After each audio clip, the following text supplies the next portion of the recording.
If we have time, I want to show you guys a mock interview, but I don't know if we're going to have time for it, but we'll see. So let's see how this goes.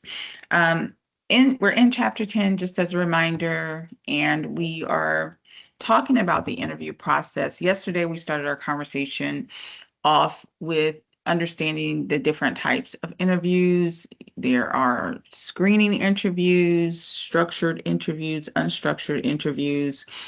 We discussed that whether it's a screening interview or a structured interview, those can be had over the phone, they can be had via video, they can be had remotely, meaning that you can be at an offsite location, as well as an unstructured interview, which is typically a working interview, which normally will happen, mostly at the site that you'll be working at, but sometimes it can happen at a just another remote location. It could be their training site or something like that.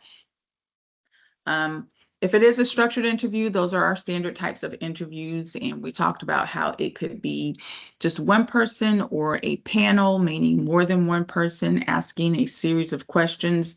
These questions are typically standard questions that they ask every candidate so that they can assess who, gave the best, answers based upon what they're looking for. They want to have a way to compare apples to apples.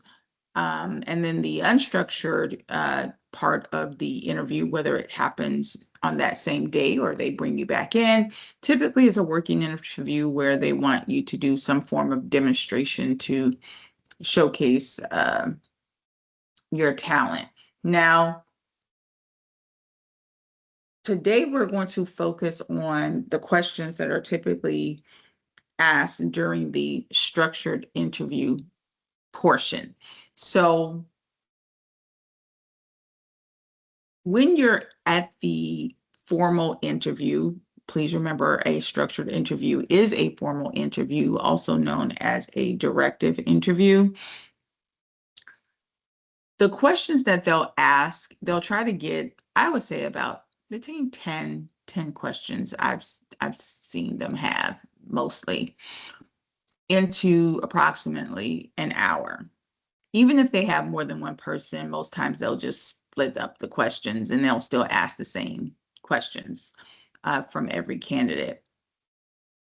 The questions fall mostly into these three categories: general information type questions, behavioral questions, or stress related questions. So when it comes to the first set of questions, general information questions, and some of you talked about this yesterday in terms of the questions you hate being asked, like, why do you want to work for us, right? We hate that question.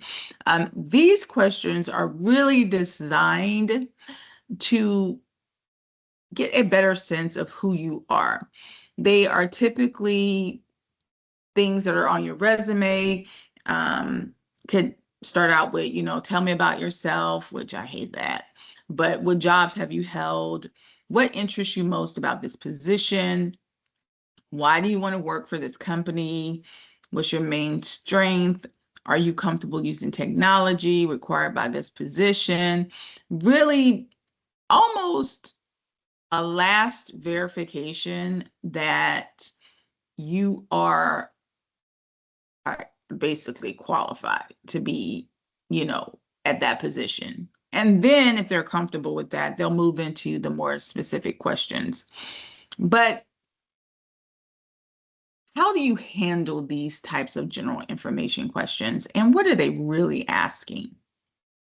At the end of the day, even though they may start out with, tell me about yourself, because they'll begin to introduce you to the company. Sometimes they'll start out with, let me tell you a little bit about us. This is what we do. This is our mission. This is our vision. This is where your position will fit in, and then they'll say, okay, your turn. Or they may start out with saying, why don't you start out by telling us a little bit about yourself, right? What they really want to know, though, What they really want to know is, why are you interested in this position? Which some may say, well, why don't you just ask that out the gate? They normally ask, tell me about yourself, and then they'll say, okay, what interested you in this position? Here's what I do to save on time. Whether they ask me what interested me in this position or not, I go ahead and answer it regardless of which of these questions that they've asked. Mostly they'll say, tell me about yourself. And here's what I'll do. If I'm a VA assistant, right, I'm going to find something in my past that led me to being a VA assistant, because they sort of want to know, why are you even a veterinary assistant in the first place?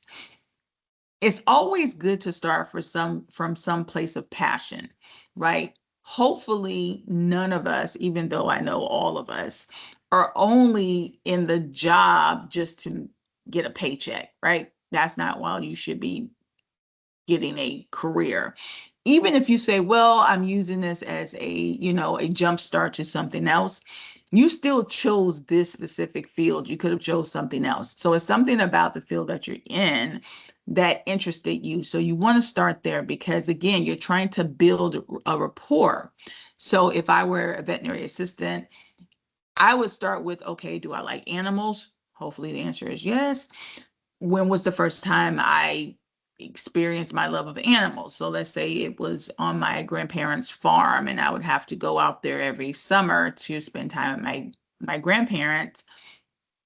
And there I kind of grew a love for large animals, farm animals. And let's say this position is working at a clinic, but it's working at a clinic for farm animals like horses and cows and stuff like that. Okay, fine. So I'm going to start my story there.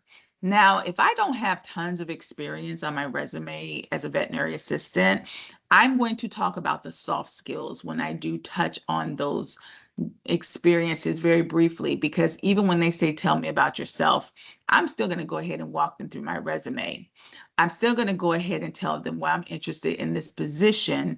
I'm just going to tell a really quick 2-minute story answer that can knock out at least 3 questions, because normally they're going to ask 1 to 2, maybe 3 of these general information questions.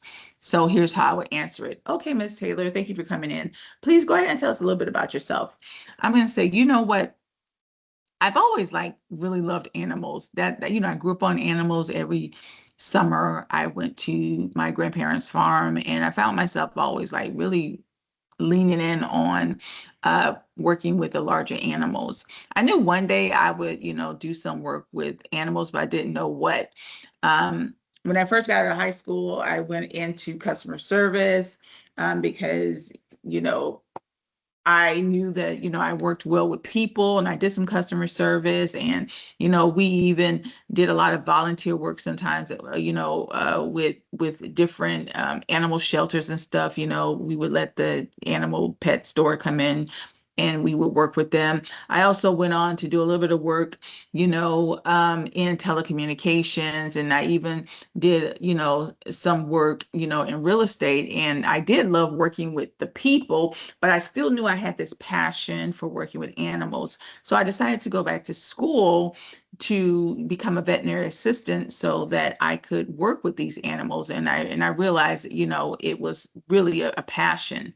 The reason why I chose your company specifically is because I know you guys do a lot of work with farm animals. I saw that you guys had this project where you went out there and you gave this free service to, the horses that they had retired from racing, and I really liked that work. And I know you guys sometimes rescue large farm animals as well, so I felt like this would be a great fit for me.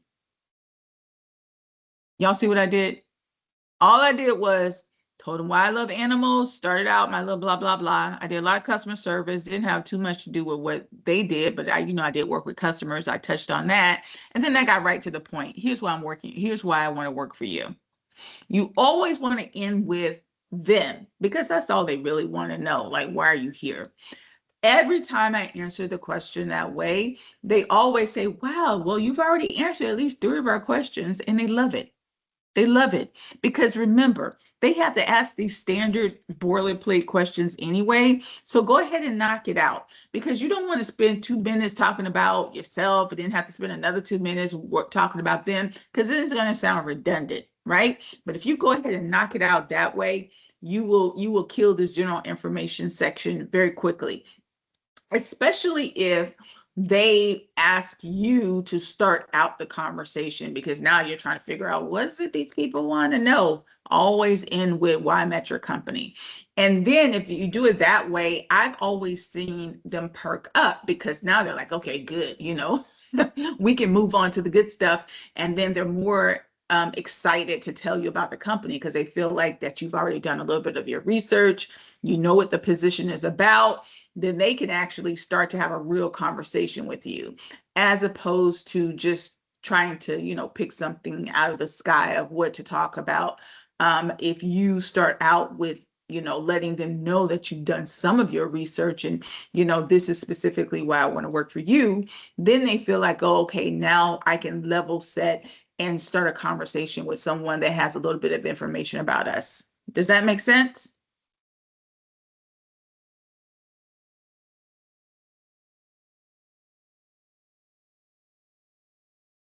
Even if they were to ask something like, what's your major strength? Always choose a strength that's centered around a soft skill that would make sense for their company, right? What kind of jobs have you held? Clearly, they read your resume. Even when you're talking about the jobs that you've held, always focus on the skills that make sense for their company. So if you've been an accountant, don't start talking about how you love debits and credits. Talk about how you love dealing with the project that was associated with the accounting. If you're like going into some type of project work and focus on those elements, right? Not the, oh, I really love reconciling at the end of the month. No, right? So just whatever you talk about, make sure it somehow falls in line, even if it's just a soft skill with their work. Now, the next set of questions are going to center around a little bit more of your work that you've done. Clearly, they've seen your resume. If you don't have any experience in their field, they can see that. But they still are going to ask questions about your past. If you do have experience in that area, maybe not specifically welding or electrical or HVAC, maybe you've had experience in some other form of maybe some construction, maybe you've been a painter or something like that. They are still going to ask questions about your past, but these questions are primarily going to lean in on the soft skills. And they are going to be open-ended questions that ask you to give them scenarios of how you dealt with one of 3 situations. Most of these behavioral questions are past tense, centered around a customer, a coworker, or your boss.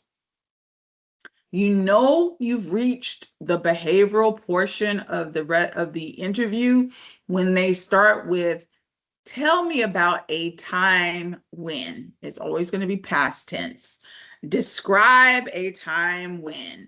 Describe a situation when you need it. Always past tense because they want to see what your behavioral pattern is, i.e., they want to see how you handle situations.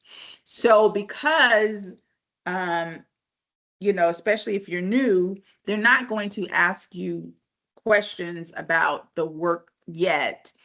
They're going to ask you more general abstract questions centered around a customer, coworker, or your boss. If it is a customer, you already know it's going to have something to do with satisfying the customer. If it's and having to solve a problem on behalf of the customer. If it is a coworker, it's going to center around your coworker is underperforming, and what did you do to help the coworker? Because people always want you to think like a team. If you've ever played team sports, you already know that line of thought. What did I do to support my team member? If it is a boss, interestingly enough, obviously they're the boss, so this could get tricky. They want to know that you know how to ask for clarifying information and basically manage up. And we'll talk about what manage up means in a second. So let's start with the first scenario. Let's pretend it's a customer. They're going to say, tell me about a time when you've had to deal with a difficult customer, or tell me what did you do when you had a difficult customer that wanted blah, blah, blah. I don't know exactly how they're going to frame that scenario. What you can do is go to Google and you can put in typical behavioral type questions for HVAC interviews, or sample behavioral questions for VA interviews, right? See, the type of questions that they can ask, how they might frame it.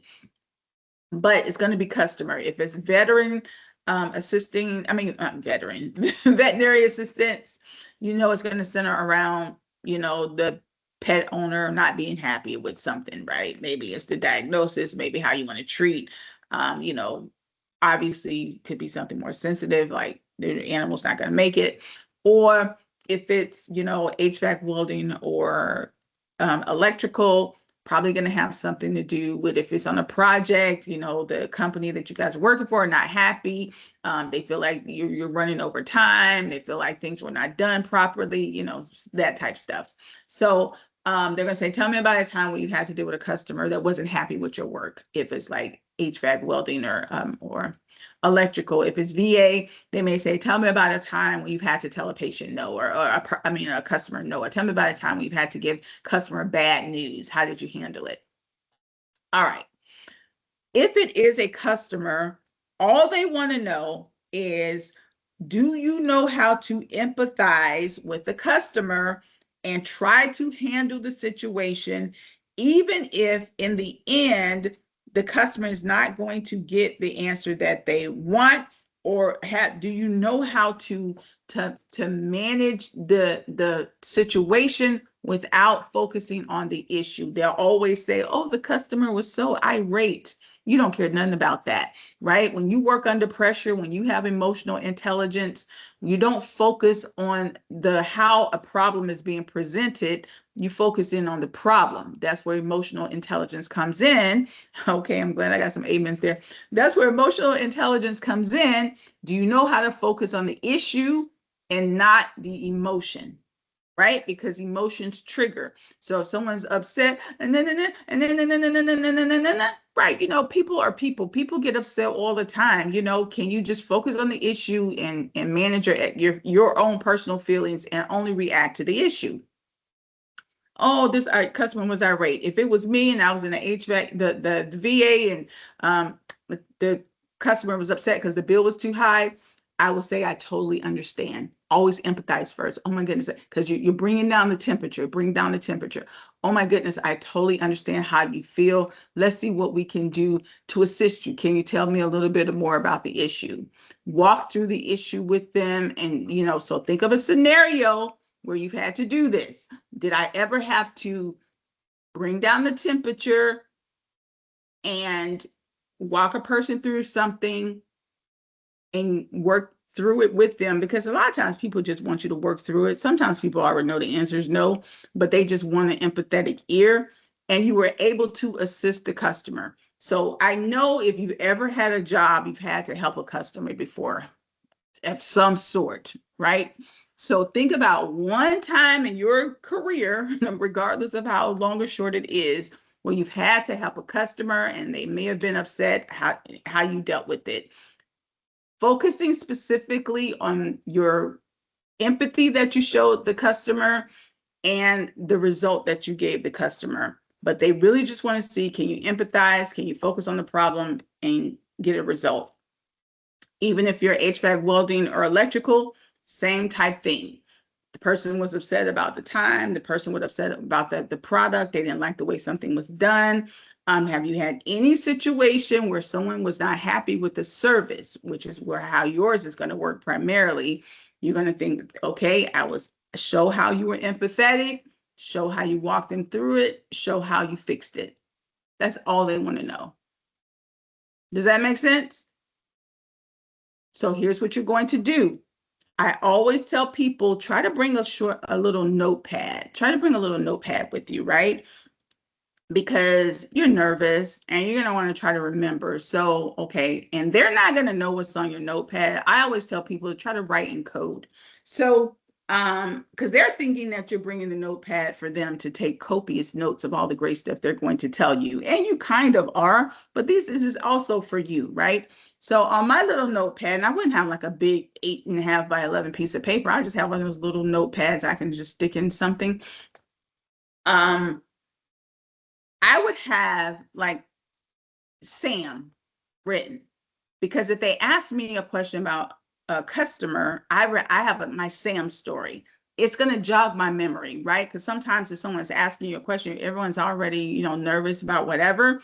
You want to, have something that your little cheat sheet. So I may just have Q for questions and Sam, right? I don't want them to be looking over to see what's on my paper. So I may just have that. Okay, I know to tell the Sam story. If it's a situation with a coworker, they're going to want to know, have you ever had to help a coworker? Maybe they were underperforming, maybe they got into a car accident, whatever situation, you need to help them get to work, whatever the situation is. Have you ever had to help a coworker? Meaning not that you even had to do it, but you elected to help them as opposed to ratting them out. Let's just be honest. They want to know, if your coworker needs support, are you just going to go rat them out? Are you just going to watch them fall? Or are you going to try to lend your hand? So if you can think of any situation when you've had to help a coworker, we help people all the time. It's not like we keep notes on helping people. So this is why I want you to think about it before you go to the meeting. Have I ever had to help someone before at my job? You probably have. Okay, think about it. Maybe it was Tamika. Oh, let me put Tamika down in case they ask about a coworker. That time I had to help Tamika because Tamika had a car accident and, her arm, and she was in the stock room. And so she couldn't really, fulfill it. So I had to work my shift. I agreed to work overtime to help Tamika, blah, blah, blah. There you go. You helped Tamika. Or maybe you had a situation with Tony and Tony really wasn't understanding how to do whatever the project it was. And so instead of you being like, man, this guy knows nothing, you helped Tony figure out, the project. And so Tony could, get up to speed because maybe he was, getting in trouble because he wasn't understanding. So instead of you just watching your coworker, fail, you elected to support him. That's all they want to know. Do you have enough empathy, again, empathy, to work with your coworker to get it done and not being like, oh, look at Tony. That's what he gets for not paying attention, right? Because that's what people want to hear. Put yourself in the supervisor's shoes. Put yourself, if you've ever played sports before, put yourself in the coach shoes. What type of team do you want? Do you want the type of team that says, oh, I got mine, get yours, right? That may be how we feel individually, but when you're the boss, when you're the supervisor, you want people on your team that is going to help the team, right? Because you're looking at it like, I need all y'all to perform. I just don't need you to perform. That's like having one leg. If the other leg is not working, that's not going to work, right? We're still handicapped. So that's how companies think. They need everybody to work. So, if you can do something to help your team member, that makes you look more favorable to them, because now they're starting to say, oh man, I like him. Maybe when a promotion time comes up, I want him because he knows how to be a team player. That's how they're thinking. So put yourself in that person's shoes. I always tell people, if you ever want to, I guess, understand where your boss comes from, put yourself in their shoes. And I know sometimes we have bosses that, fall within a lot of different categories. I know. I already know where we're going with that. But still say, okay, Let me use my emotional intelligence. Okay, I look at her over there. I know, look at us, Samantha. She just doesn't know what she's doing. She got promoted because her boss, uncle, sister went and gave her the job, and now she just wants us to do all her work. We know how that goes. But still put yourself in Samantha's shoes and say, okay, if I know I got this job through nepotism and I don't know anything, and I know I'm going to pretend like I know everything, how would I want to save face? So and this is not for interview questions. I'm just saying in life, if you can just empathize with Samantha, even though whatever, that she's annoying, you will get further ahead than trying to antagonize the situation. I promise you. I promise you. And it's not that you have to like Samantha. We're not at our jobs to make friends. We're at our jobs to make money. Sometimes just empathizing with the boss and saying, okay, you listen, I'd rather swim with the current instead of try to go against it. It will get you a lot further. I promise you, in the short term, especially if you keep your goal in mind and stay focused on that North Star. Don't focus on the drama. I'm telling you how to swim with the current. I've been doing it my whole life. Swim with the current, you get there a lot faster. All right. So think of that time you had to do that coworker, and that's what they want to hear. If it's a manager, now be mindful, they're the manager, so people in their egos. What they want to know is, what would you do if your boss gave you conflicting deadlines, which typically happens? And they're looking at it from the standpoint of, how bosses are. They got a lot going on. They have a lot of irons in the fire. It's not personal if they're pulling you this way, pulling you that way. Some people are better at managing people than others. Do you know, here again, how to empathize and work with your boss? Tell me about a time when your boss gave you some conflicting information, blah, blah, blah. What did you do? Here's what they want to know. Do you know how to go back to your boss and ask for clarifying information? Hey, Tim, I saw that you had given me these two different projects, and I know one has a deadline upcoming. Now, watch this. Offer up a solution. Here's what I was thinking. So have you ever had a time that you had to manage up? That's what we call managing up. Instead of going to your boss saying, how do we fix this? You actually go to your boss and you offer up a solution. So think of any situation where you've had to help someone. Oh yeah, I remember that time I worked with Bobby. Just have Bobby on your paper. Because you don't know if they're going to ask you a customer question, a coworker, or a manager. They may ask you too. You want to have those readily available. Now, will they ask a question that for sure that falls within those categories specifically? Maybe, maybe not, but at least you'll have something on deck so you won't be trying to figure out what to say. Does that make sense?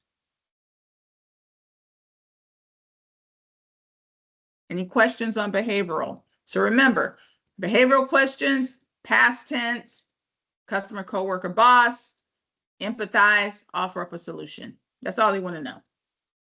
When it comes to stress-related questions, I don't even know why they really call it stress-related questions, because it really has to do with their work specifically. This is where they're going to ask you hypothetical questions, and it's going to have something to do with the company. This is why you need to do the research on that job as much as possible.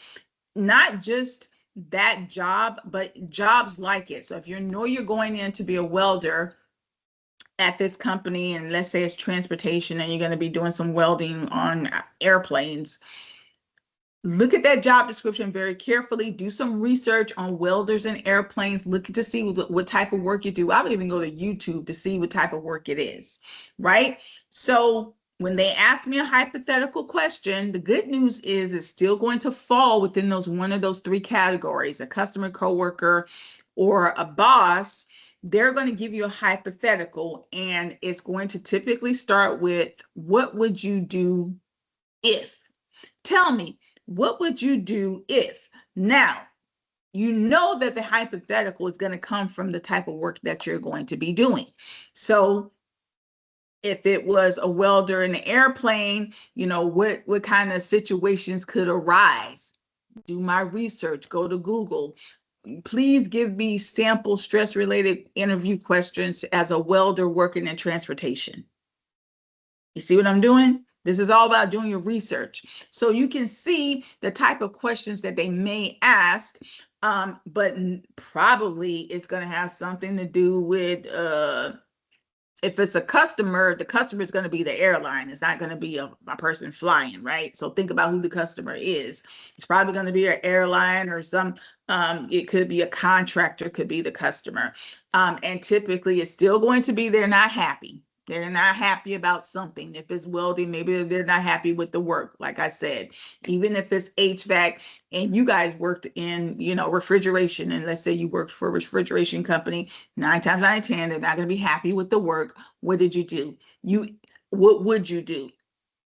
I'm still going to start with empathy. I'm still going to try to see what we can do to fix the problem and offer up a solution. That's all you're going to do. So even with the hypothetical, I'm going to see what the issue is. I'm going to try to work through it. If you know a little bit about refrigeration and HVAC, then you can, that's where your knowledge comes in on the type of work that you're doing and offer up a solution. That's it. Problem, action, results. They're going to give you a problem. What action would you take? What the results are is what solution you would give them. If it's a coworker, think about, okay, how would I be working with a coworker in electrical or HVAC or the VA? How would I be working with a coworker? All right. So what would you do if you were on a project team? Because it's probably going to be some project team stuff, right? And if it's electrical, let's say you're working in general contracting, and that means somebody's late, somebody's not being on time, somebody's messing up. What are you going to do? I'm going to go to that coworker and I'm going to see if I can offer my assistance, right? That's what they want to hear. So whatever hypothetical they give you, I'm going to empathize. I'm going to try to offer up my assistance or offer up a solution. That's all they want to know. If it's them, same thing. What would you do if your boss, told you to go over here, then he told you to go over there? I'm going to ask clarifying questions, which means empathizing with him. I'm going to see what the issues are and try to offer up a solution. Right? So whatever they tell you, try to offer up a solution. Obviously, I can't tell you what solution to offer up because I don't know what they're going to ask, but specific, it probably is going to have something to do with conflicting projects. I was thinking maybe we could do this and then do that. What do you think? If you don't really understand or know how to answer it, then just say, I would offer up a solution to fix it. Make sense? Any questions on that? Y'all feeling good about interviewing now? Feeling a little better? Feeling like rock stars that you already are? All right.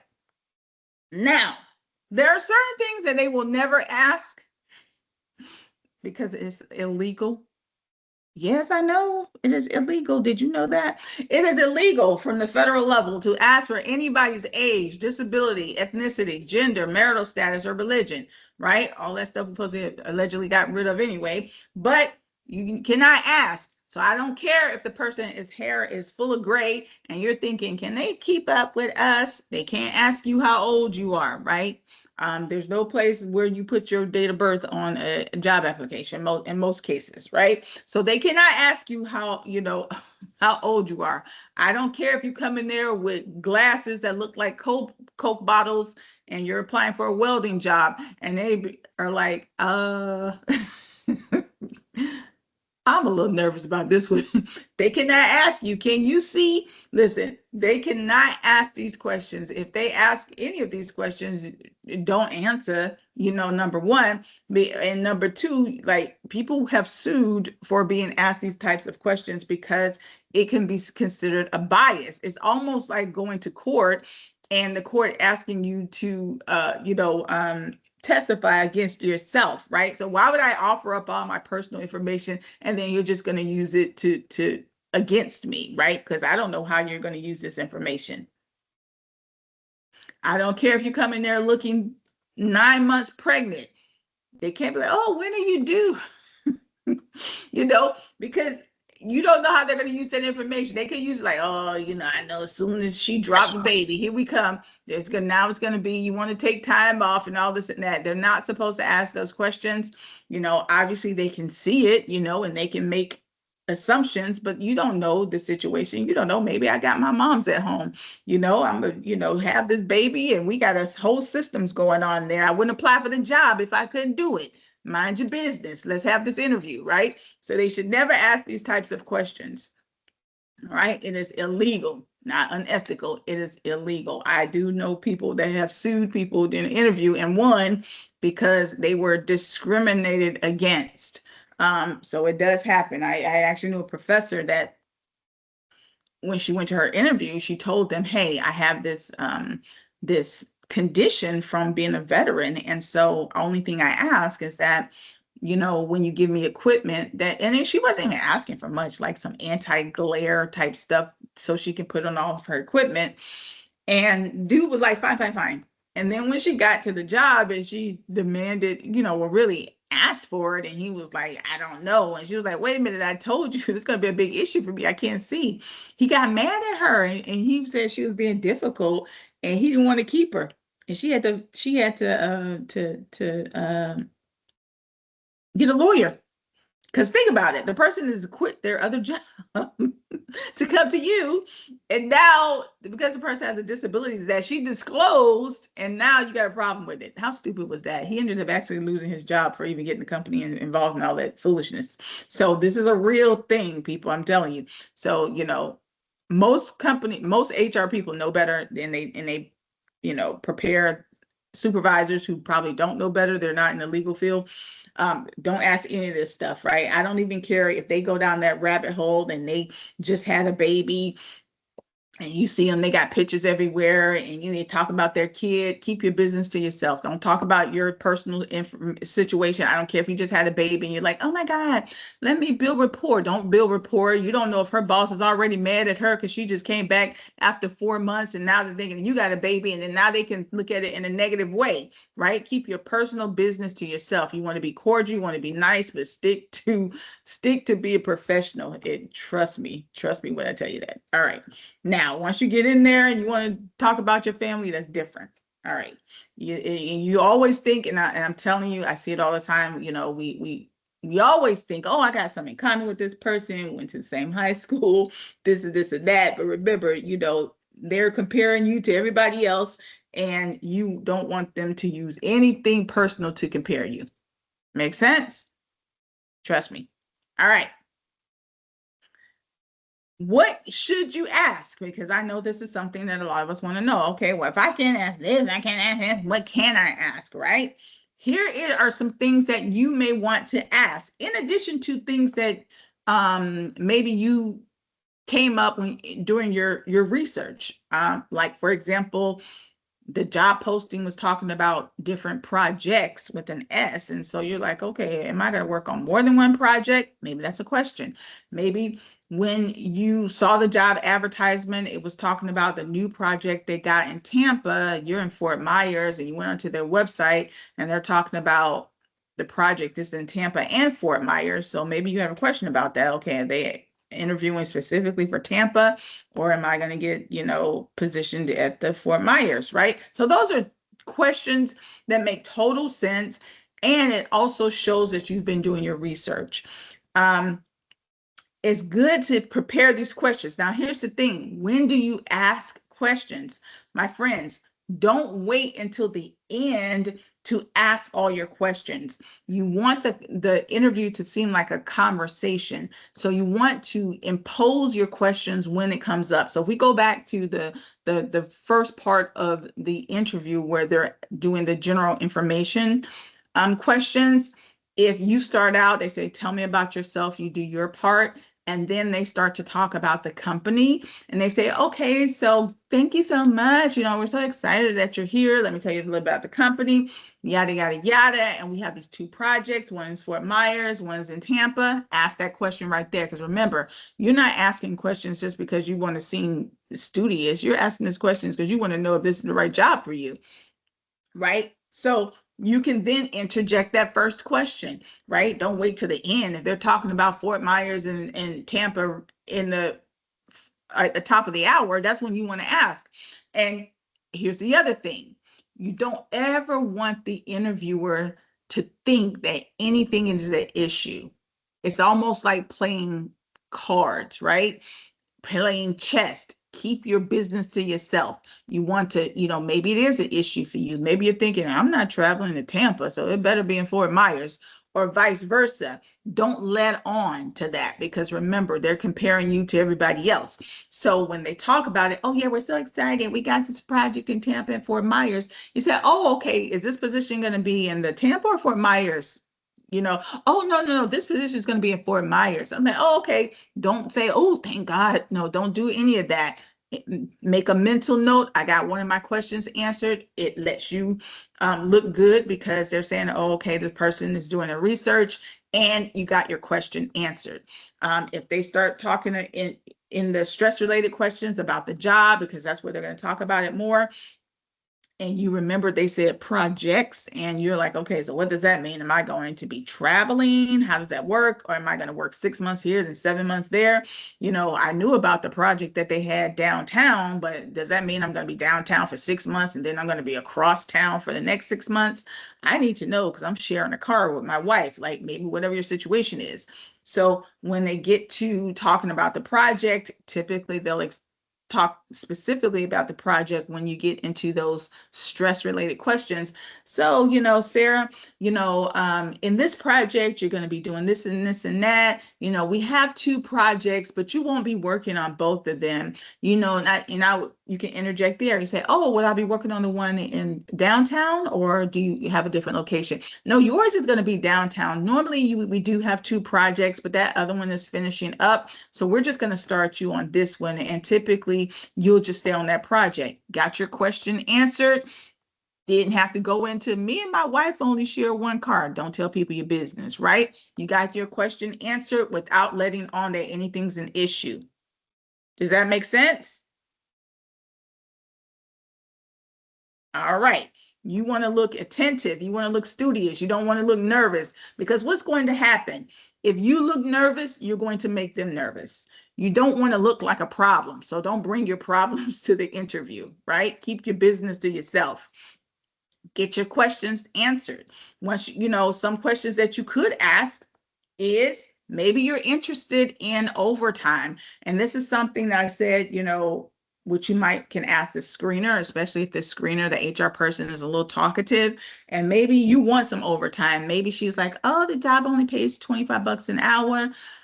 You could say, is there overtime? Oh yeah, this position, they're going to expect you to work way about 60 hours a week. Good, I needed to know that, right? If they're a little talkative, you can squeeze some information out of them, great. If not, then you want to kind of ask it here, when they're talking about the position and they say, oh, you're just going to be on the city project. I would say, oh, is it normally about 40, 50 hours? How long is the hours? Ask then, right? Don't wait to the end. Say, do you have any questions? How long we have to work? No, that's going to make it seem like it's an issue. So ask it as they're talking about it. So they say, oh yeah, normally we work almost 70 hours, man, a week, but because you're only going to be working on a city project, we probably get about 10 hours overtime. Oh, okay, I see. That makes sense. Don't be like, oh, thank God. Oh, I wanted the money. No, just keep that to yourself. Mental check note. Okay, that sounds good. Now, if they ask you a question, oh, is that good for you? Oh, yeah, yeah. I was just curious, because I know you have multiple projects. So I just wasn't sure if, you know, we were working 10 here and 20 there. Still don't ever let on, yeah, I need that. No, don't keep that to yourself. All right.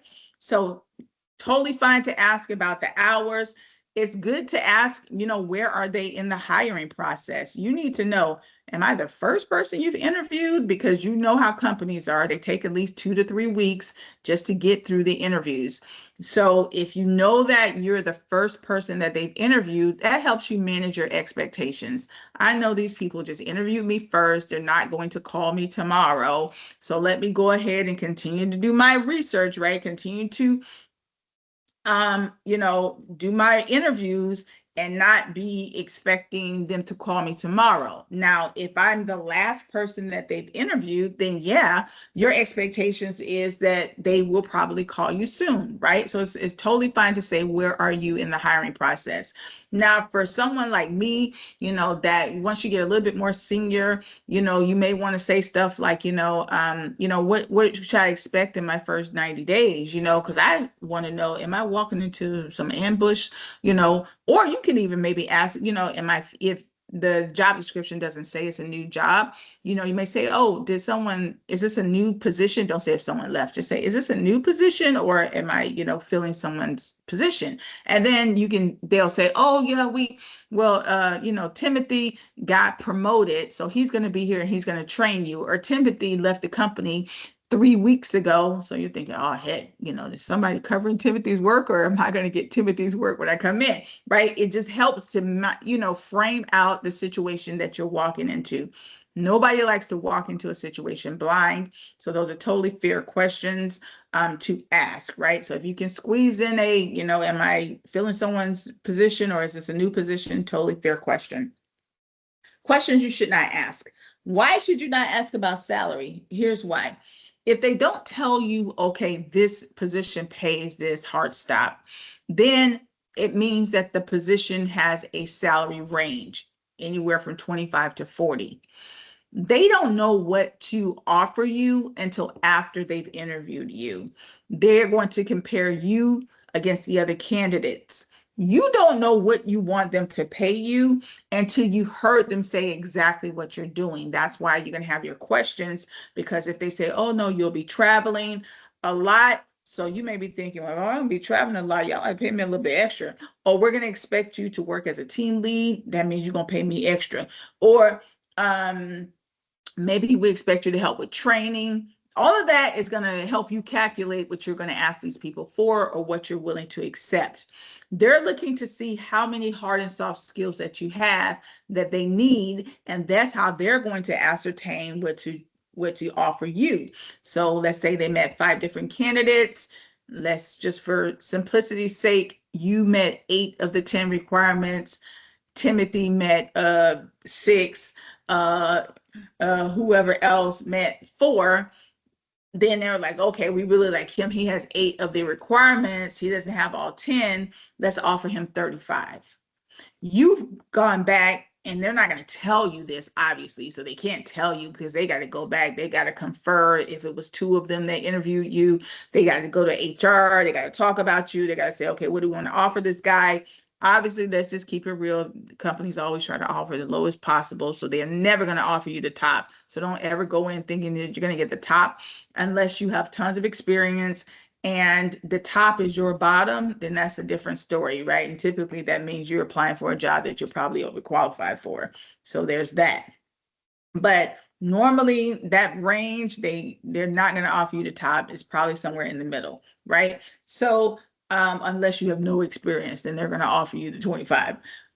But you're going to go back and you're going to say, okay, well, I saw what this person said. I knew what I thought the position was. I was willing to accept 28, but this person talked about, I may have to train, man. I'm looking for at least 32, right? That's what you're saying in your head. They're going to send you, the HR person, after they spoke to the HR person, they're going to send you an offer. And then the offer is going to say, hey, we really liked you. We'd like to offer you $32 an hour. And you're like, thank you, goodness. We're both on the same page, because they're basing it off of how you've given your answers. Right? Now, I always tell people, in your first job, should you try to negotiate? No, I'm not telling you to negotiate in your first job, but typically once you get through your career, is it expected for you to negotiate? Absolutely. Like I said, if they come back talking about 24 and you're like, no, ma'am, can't do it less than 32, then that's where the negotiation process starts. Does that make sense? You don't ask if I'm gonna get hired, how many candidates that they have, that type of stuff. All right. All right, my friends. So obviously you got to prepare, get your answers together. That's why I want you to do your mock interview, because it takes practice to get these types of questions out there, right? We already know the night before, get your fit together, make sure you know what you're doing, make sure you arrive early, right? We know that. We don't have time for the mock interview, but video, but it is on your campus, on your site. If you want to, it's just a little 3-minute video. You want to go see it, mock interviews in practice. I think I put 2 up there. Just go to modules and supplemental videos. You can watch it if you want. All right. Here is your your conference question for today. I just want you to name 3 things you are looking for in a company, right? We need to start getting, what am I looking for? Before I say, I want this company, I'm going to graduate. How do I even know? Well, what is your long-term career goal? Your long-term career goal is your true north. So if I know I want to start my own business, maybe I'm looking for a company that does apprenticeship, a company that does training, a company that does education, a company that does maybe some cross training. Yeah, even though I work as an electrical person, but maybe they also teach, project management, or maybe I'll get an opportunity to do X, Y, and Z, right? So think about what you're looking for in a company or your career, right? Don't say money, clearly, clearly, clearly, right? All right. 3 things you're looking for in a company. Simple enough. You don't have to do any research on that unless you just want to. And that's it. All right, my friends. Please make sure you're working with career services to get those resumes reviewed. Make sure that they give you back a signed resume. You'll be turning that in tomorrow or whenever they give it to you. Please remember that your midterm is open. Technically, it's due tomorrow. Let me tell you right now, tomorrow, come early. We are only going to be here for 5-10 minutes because technically it is your midterm day. So for those that use their time according to how we work, I'm not going to have a whole hour of presentation and then have you do your midterm. Do you have to do your midterm tomorrow? No, it's been open all day. You can do it today. Some people did it already. You have until Sunday to get it done, right? So, but tomorrow is officially the day. So I give you that time to do it. All right, go ahead, Jada. Sorry, I know it always feels like I got something to say. I just wanted to mention something because I'm not meeting with my with the people in my career services at ATA College until the 17th of March. Meeting So with I don't them meet for with what? For your resume or for your mock interview? for the mock interview. It's not going to be this week. It's going to be the next week. Yeah, everybody's is. I'm talking Oh, about, okay. yeah, so this week is resume. Next week, so this week you should have been meeting with your career services for your resume. Some of them may have just said, send it to me and I'll look at it. Some of them, especially if you haven't done one before, you've talked to them. Remember, you guys are from campuses all over Florida. So whatever your campus has told you to do for your resume, follow those rules. Mock interviews, most of you will be physically going to the campus. That's next week. So for this week, remember, is resume. So they should be looking at your resume. Please do not send me an unsigned resume. I'm just going to send it right back. The whole purpose is for them to sign off on it. They are supposed to be helping you to find a job. That's why they need to see it so they can say, okay, I like it. And they can put their signature on it. So we'll know they see it. And then they're going to keep a copy of it. It's only to help you guys, right? If they get job opportunities, do you want them to have your resume on file? So they'd be like, yeah, I like this person. Or do you want to just not do it and then they're going to give the job to somebody else? You're here to make money, right? Okay. So you want to make sure that career services gets your resume, they sign off on it, and then you're just going to upload a signed copy. They know what to do. Just go to them. They do it hundreds of times a month for students all across the state. So just go to career services, let them review that resume, get it signed and upload it. That's tomorrow. But also tomorrow, your midterm is the official day. So just come early, guys. If you miss us and we're not here, don't say, did Miss Taylor do class? We did class. We're just gone. Just go to the video and get your question. All right. All right, my friends, have a great day. And I will talk to you guys tomorrow. You too. Bye. Okay, bye-bye. Go ahead, Steve. Or are you just saying bye?